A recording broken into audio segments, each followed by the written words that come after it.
സ്ഥിരമായി വിശ്രമിക്കാറുള്ളിടത്ത് ഉച്ചവെയിലിന്റെ ക്ഷീണത്തിൽ വന്നിരുന്നതാണ്. ആ 4 തൊഴിലാളികളുടെ ജീവനാണ് ഇന്നലെ നഷ്ടമായത്. കോഴിക്കോട് വലിയങ്ങാടിയിൽ കെട്ടിടത്തിന്റെ കോൺക്രീറ്റ് പാളി തകർന്നു വീണുണ്ടായ നടുക്കത്തിലാണ് ഇപ്പോഴും ആ നാട്. ജബ്ബാർ, അഷ്റഫ്, ബഷീർ, വിനോദ് എന്നീ കയറ്റിറക്ക് തൊഴിലാളികളാണ് ഇന്നലെ മരിച്ചത്. കാലപ്പഴക്കം കാരണം കോർപ്പറേഷൻ പൊളിക്കാനിരുന്ന കെട്ടിടമാണ് തകർന്നു വീണത്. കെട്ടിടം പൊളിക്കുന്ന കാര്യത്തിൽ കോർപ്പറേഷൻ തുടർ നടപടി സ്വീകരിച്ചില്ല എന്നാണ് ഉയർന്ന ആരോപണം.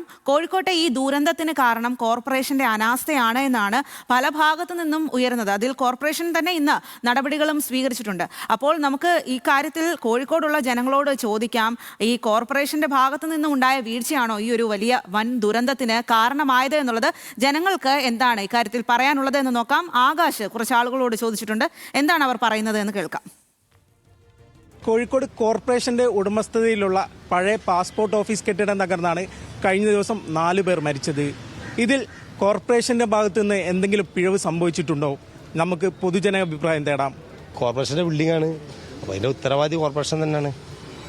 പിന്നെ അനാസ്ഥ എന്ന് പറഞ്ഞാൽ ഒരല്ലോ ഇതൊക്കെ നോക്കേണ്ടത്. പാളിച്ചതിപ്പോൾ ആള് മരിച്ചതിനെ കൊണ്ടാണ് ഇത്ര വാർത്താ പ്രാധാന്യം ഉണ്ടായത്. നഗരത്തിൽ പ്രത്യേകിച്ച് വെല്ലിയങ്ങാടി തന്നെ പരിശോധിക്കാൻ വെച്ചിട്ടുണ്ടെങ്കിൽ കാലപ്പാക്കി ചെന്ന ഒരുപാട് കെട്ടിടങ്ങളുണ്ട്. അത് ഇനി ഇതേമാതിരി ഒരു ദുരന്തം ഉണ്ടാകുന്നതിന് മുമ്പ് ഉദ്യോഗസ്ഥ തലത്തിൽ നല്ലൊരു അന്വേഷണം നടത്തിയിട്ട് മേലിൽ ഇത്തരം അപകടങ്ങൾ ഇല്ലാതിരിക്കാൻ വേണ്ടി ശ്രമിക്കണം. കോർപ്പറേഷന്റെ പ്രശ്നം തന്നെയാണ് മെയിൻ. കാരണം എൻ്റെ കുട്ടിക്കാലത്ത് ഞാൻ അത് കാണുന്നുണ്ട്. അപ്പോൾ അതിന്റെ മുന്നേ ഉണ്ടാവും ബിൽഡിങ്ങിന്റെ കംപ്ലൈന്റ് തന്നെയാണല്ലോ. അതുപോലെ എന്തെങ്കിലും നടപടി എടുക്കണ്ടേ? കോർപ്പറേഷന്റെ തീർച്ചയായിട്ടുള്ള പോരായ്മയാണ്. കാരണം അവർക്ക് വാടക കിട്ടിയാൽ മതി, വേറെ ഒന്നും ശ്രദ്ധയില്ല. അപ്പോൾ ആരെങ്കിലും മരിക്കണം, അപ്പോൾ അതിനനുസരിച്ചുള്ള എന്തെങ്കിലും നടപടി ഉണ്ടാവുള്ളൂ. അനാസ്ഥ എന്നൊന്നും പറയാൻ കഴിയൂല. നമ്മളിവിടെ ഈ വില്ലങ്ങാടിയിൽ വരുന്ന കാലത്തെ ഈ ബിൽഡിംഗ് ഇവിടെ ഉണ്ട്, പഴയ ബിൽഡിംഗ് ആണ്. കോർപ്പറേഷന്റെ ഭാഗത്തു നിന്ന് എന്തോ മറ്റേ ഒഴിവാകാനുള്ള നോട്ടീസൊക്കെ കൊടുത്തിട്ടുണ്ടെന്നാണ് ഞാൻ കേട്ടത്. പക്ഷെ ഇവരെന്തോ സ്റ്റേ പോയിന്നോ അങ്ങനെ എന്തൊക്കെയാണ് പ്രശ്നങ്ങൾ. കോർപ്പറേഷന്റെ ഭാഗത്ത് വീഴ്ച സംഭവിച്ചതെന്ന് തോന്നുന്നില്ല. കോർപ്പറേഷന് കടലാസിനൊക്കെ കൊടുത്തതെന്നുണ്ട്. കോർപ്പറേഷനും ശ്രദ്ധിക്കേണ്ടതാണ്. അവരെ കൈവശമുള്ളൊരു ബിൽഡിംഗ് ആണ്, ഇതുകൊണ്ട് അവർക്ക് അതിൽ ശ്രദ്ധ വേണ്ടതാണ്. ആ വെറുതെ ഉണ്ടായിട്ടില്ല, അതൊരു വീഴ്ച തന്നെയാണ്.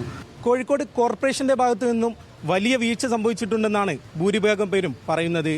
2024 തന്നെ കോർപ്പറേഷന്റെ കീഴിലുള്ള എഞ്ചിനീയറിംഗ് വിഭാഗം ഇതിൽ പഠനം നടത്തുകയും ഈ ബിൽഡിംഗ് അപകടസ്ഥിതിയിലുള്ളതാണെന്ന് സ്ഥിരീകരിക്കുകയും ചെയ്തിരുന്നു.